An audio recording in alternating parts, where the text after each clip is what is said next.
This is a person that said that they quit their job and they're into YouTube and they became a full-time YouTuber. Let's get into it. 1 year ago, I quit my full-time job and I became an independent tech creator. And in my very first year, I made $151,570.47. What do y'all think about that? I think that that's pretty excellent. $151,000 in your first year as a full-time YouTuber is pretty freaking incredible. Now I'm going to break down where every cent of that... This person name is Becca. Shout out to Becca. As of the recording of this video, has 174,000 subscribers. ...came from. But first, I want to tell you how it started. I went into debt. Oh, man. All right, here we go. On August 28th, 2024, I announced that I was leaving The Verge in my very first independent YouTube video. I no longer... So, they apparently was a part of The Verge. Y'all know what The Verge is, right? They worked for The Verge, so they got a leg up on you. A lot of y'all will be mad and saying, oh man, I'm only just getting started, or it took me a little bit of time to build up my visibility and stuff like that. They already had The Verge, and so they worked at The Verge, and so they already had a leg up and more visibility for you guys, for themselves. So they leapfrogged off of that in order to get, announce it, and then for people to be able to subscribe to their channel. I work there. In case you don't know, The Verge is a tech publication that I had made YouTube videos for the last 7 years. My plan in leaving was to take at least a little bit of the YouTube audience I had grown while there and start a channel of my own. And when I decided to do that, I had $7,000 in savings and no real path to an income stream. I was not monetized on YouTube, I had no Patreon, no merch, I had never brokered a brand deal, and I was terrified. Here goes nothing. What I knew I could do, though, was make a YouTube video every week. So that's what I did. Rolling. What do I always tell y'all? I always tell y'all to start off with one a week and always be consistent and never scale down. Only look to scale up, but scale up only when you're fully prepared to be able to consistently maintain whatever it is that you do. Rolling. I was having a great time making stuff for just I guarantee you the majority of the income probably came from sponsorships and brand deals. me, answering to no one, but by my 5th video posted, I'd also lost a lot of money.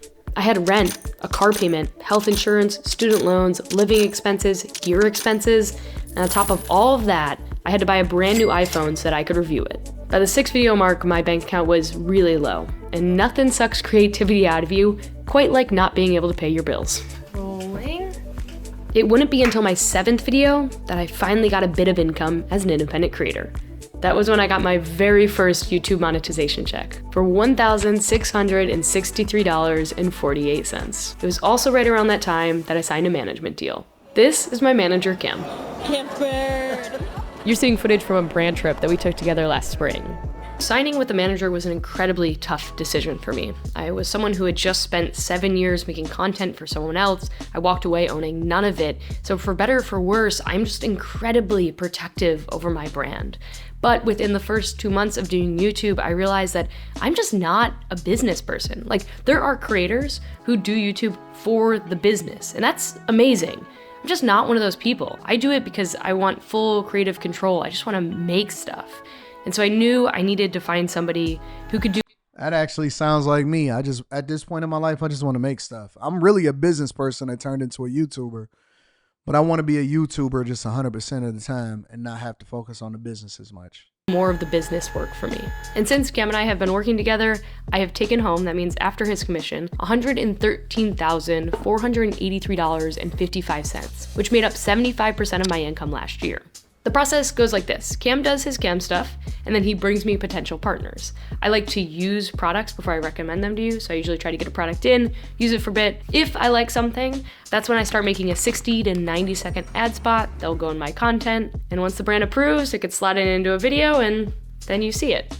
This video sponsor is Ecovacs. I've actually been using the robot vacuum since last March, so it was like a no-brainer, yes, I want to work with you. And here's what the final product looks like.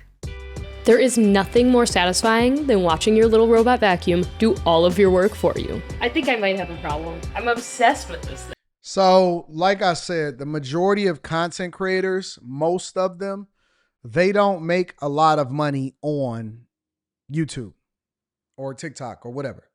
Now, that doesn't mean that you can't, because I'm going to use a completely separate example in my next example.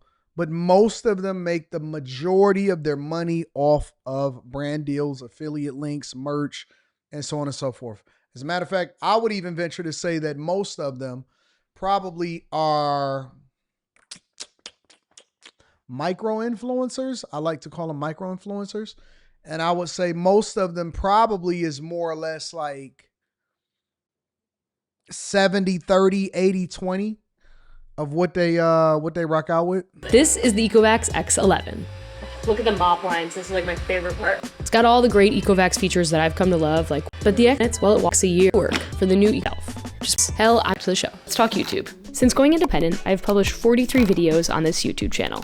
And out of all of them, my highest earning was my 33rd video, my bike trip video. It got over 300K views and made me over $1,400. And the video that made me the least amount of money was my Game Boy camera video. That only has 46K views, and it only made me 74 bucks. What's interesting about those two videos though is that they're what I call me videos. So of course, as a creator, I make content that I think will perform well. But I also promised myself a year ago that once a quarter I'd make a video that was just for me. It was about a topic that I wanted to explore. And yes, one of them actually filled my bank account, but more so than that, both of them filled my emotional bank account, my creative bank account.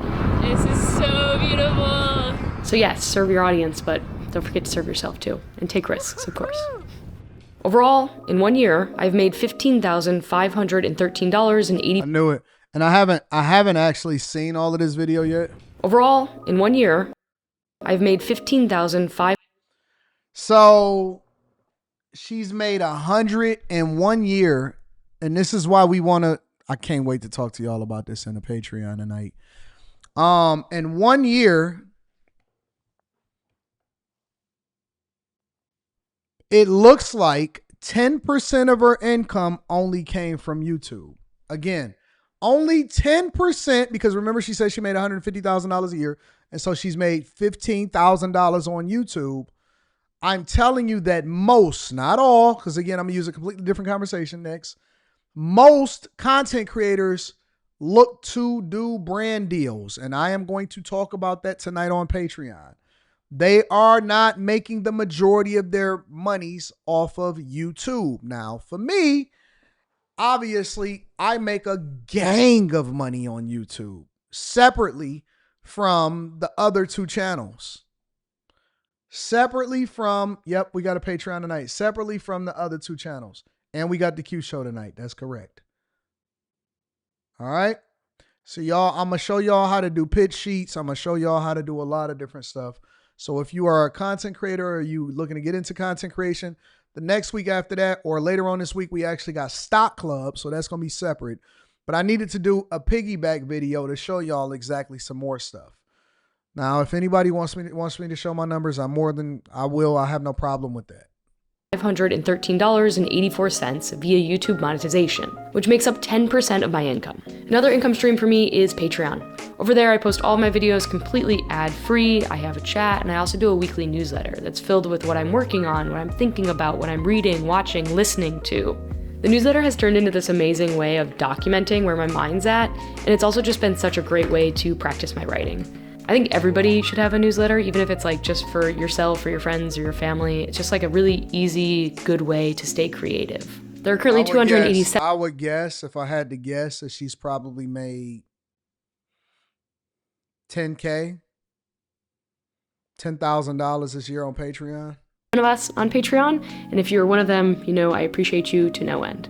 In total, Patreon has brought in $10,275.20. Honest to God, on my daughter's life, I have not seen this. Honest to God, on my daughter's life, on my father's grave, I have not seen this. Boy, I know this game so well. Boy, I know this game so well. I knew it. I knew that she was going to say $10,000. Now, I wonder how many patrons that they have. What is that now? Becca, let me see.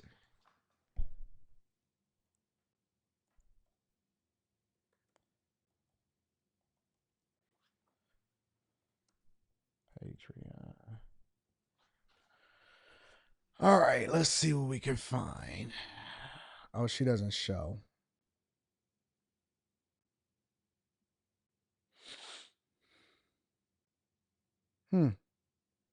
But then she's posting the same videos that she's posting. I don't like that.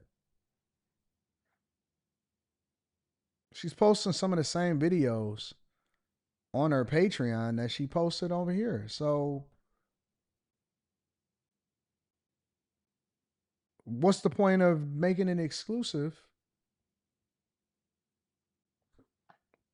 It's the video that we're watching right now. Literally, it's the same video. So on average, she makes somewhere, I would guess maybe she has, I don't know, maybe 100, maybe a little bit more than 100 Patreon members. Something like that.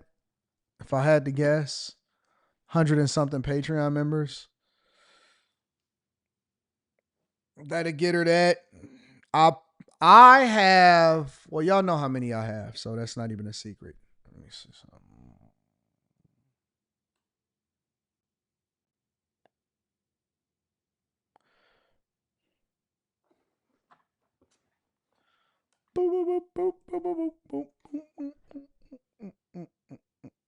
Insights.